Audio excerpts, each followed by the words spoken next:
Hello and welcome back to Just Some Space Guy. I'm here with another Eden Zero theory video. This time it's about Xiaomei. Okay, how do I pronounce her name again? Xiaomei. Xiaomei. Xiaomei. Xiaomei. Well, it's easier than I thought first. The X at the start is scary. I mean, on my language we don't really use X that much. So the theory is going to be about Xiaomei and who she actually is. But before I start my video, please look at this graph.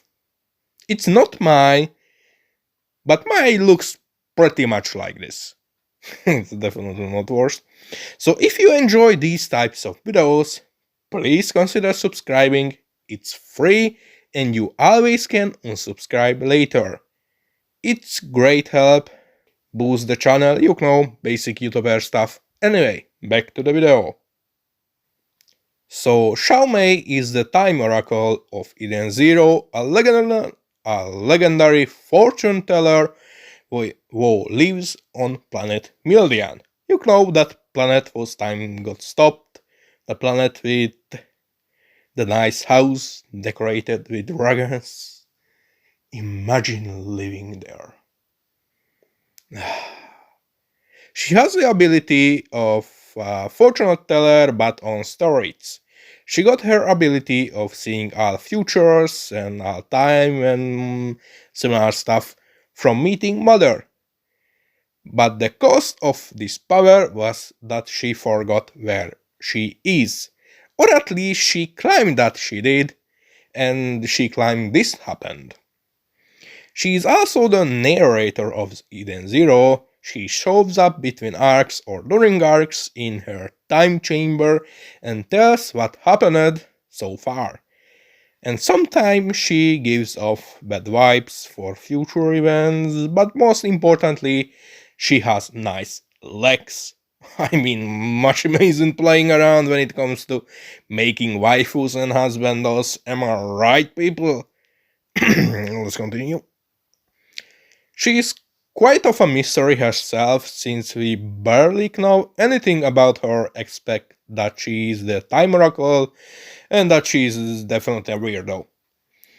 And this mystery made me think, why would Mashima introduce a narrator who is breaking the fourth wall just so she would be only used once through the series outside of their narrator job?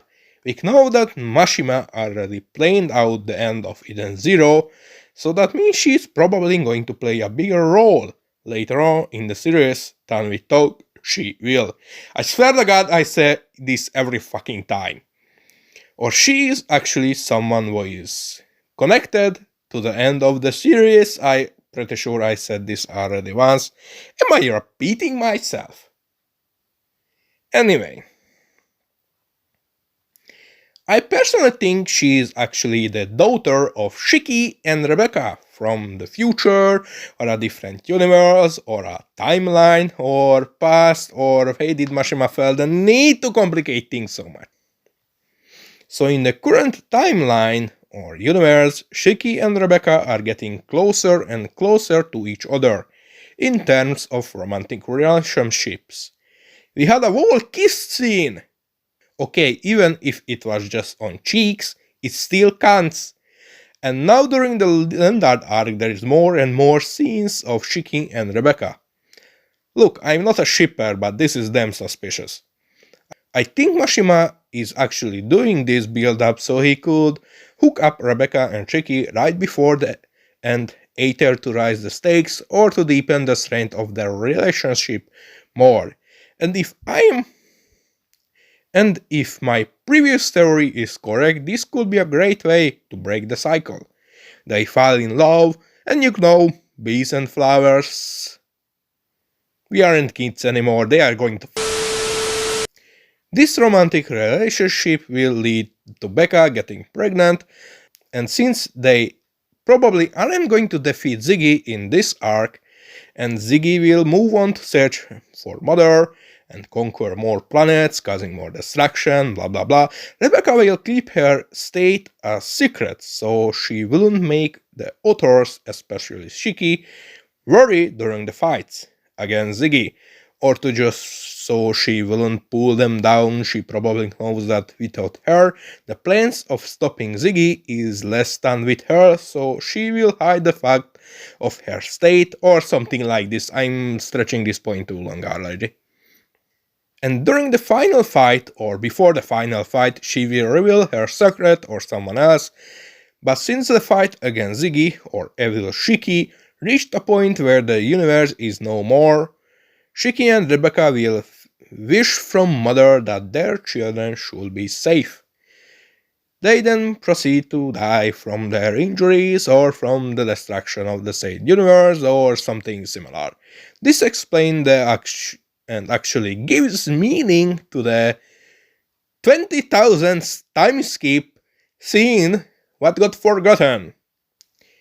So Mother, with her power, creates a time rift-like thing where she places Xiaomei in safe, and this place is the planet whose time got stopped, Mildian. Mildian will exist between all the existing universes, will the same time it's not affected by the events happening in them or by the rules of them. This explains why the planet changes locations, it moves between universes.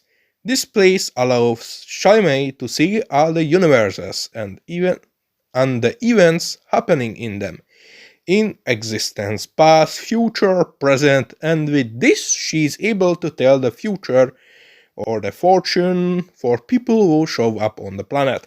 But at the same time, she can't leave this planet because she can't exist in a timeline or universe where she wasn't born yet. This would also mean she actually isn't breaking the fourth wall with being the narrator, but is just telling the story of her parents on their epic journey through the universe in sake of saving it from total destruction to someone, like her own kids, for example. Well, this is my theory about her. What do you think? Is she really the daughter of Shiki and Rebecca, or she is actually something else? Please let me know in the comment section below. Also, if you like these types of videos, like and subscribe. Also, if you have any topic about Eden Zero or Fairytail you want to hear about, please let me know. Might make a video about it, who knows? Anyway, see you guys next time.